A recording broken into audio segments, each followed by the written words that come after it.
A personal alarm system for domestic violence victims is to be scrapped for lack of money. Known as BeSafe and similar to medical alerts that call emergency help with the press of a button, the federally funded scheme has been successfully trialled in Victoria. But as Kerry Ritchie reports, the $125,000 a year program ends today.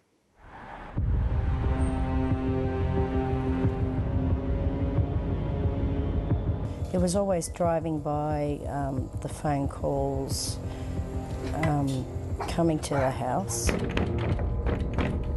This Victorian woman, who can't be identified for legal reasons, stayed with her abusive husband for 9 years. When I was in Queensland, I had petrol tipped over me, and he chased me with the lighter. There's the knives, he always loved playing with the knives, whatever's handy.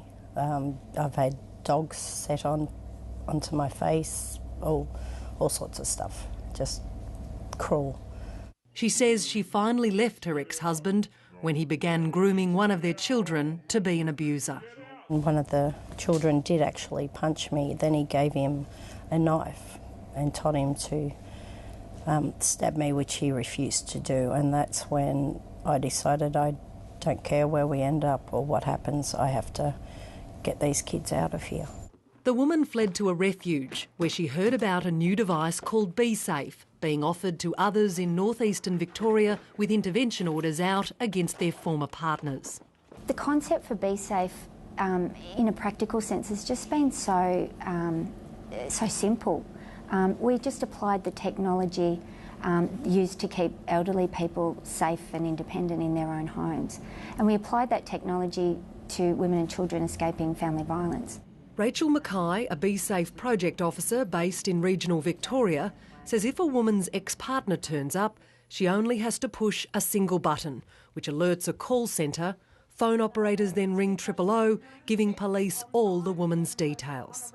It was one Christmas and I just put the kids to bed and he'd come to the window and he was questioning me about who had been there, and so I knew he'd been watching us for a while, but I activated the kit and it makes a beeping sound, so he heard that. The kids were up by this stage and told him that I'd set off the alarm after some swearing and cursing, but he left pretty quickly.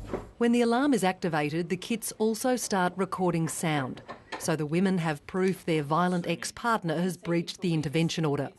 72 women in Victoria and more than 140 of their children have come to rely on the alarms in the past 3 years.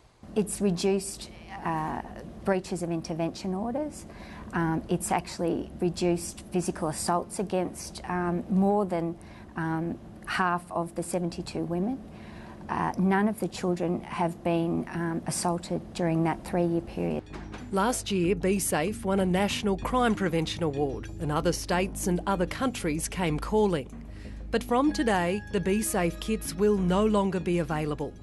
Rachel Mackay now has the unenviable task of taking the kits off the women, because neither the Victorian or federal governments will fund the $125,000 a year program.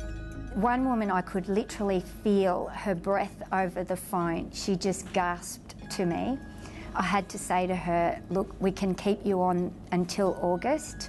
And she sort of heaved a sigh of relief. It's horrific. My job is horrific.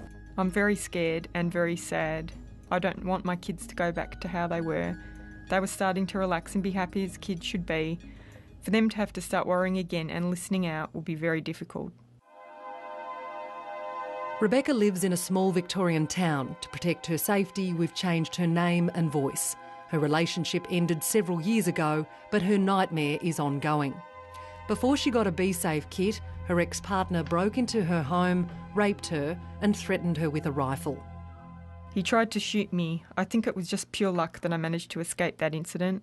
You get to a stage that you get so put down and so, I guess, lost that you don't really care anymore if you don't get killed. But I had to make sure the kids were safe. It's a dangerous time for Rebecca because her case is about to go through the family court.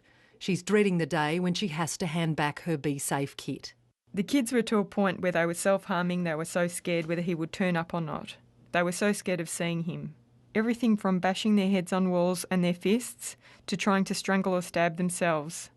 They soil themselves. It's an ongoing problem with incontinence. That's the only way their body knows how to respond to any stress or fear. We've proved that using BeSafe can cost a third of what it is to move a woman and children out of their home into a refuge and into new housing. So it's cost effective, it's award winning, and we still can't find funding. In a statement, the Victorian Government says this program was a Commonwealth-funded program, which they decided not to continue funding. A statement from Federal Justice Minister Brendan O'Connor says funding was provided for a 3-year trial and that funding ceased earlier this year in accordance with the terms of the grant. Crime prevention begins at home. It is the government's responsibility to fund BeSafe.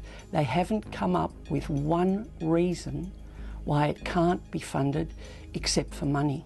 They can spend $14 million over 4 years for graffiti prevention and clean-up. The other day I saw there was another death due to domestic violence, and the reality is that if they don't get behind this program, every death after that is going to be on their hands, because this is the solution. How will things change when BeSafe ends? I guess my nightmares will come back more than what they do now. Kerry Ritchie with that report.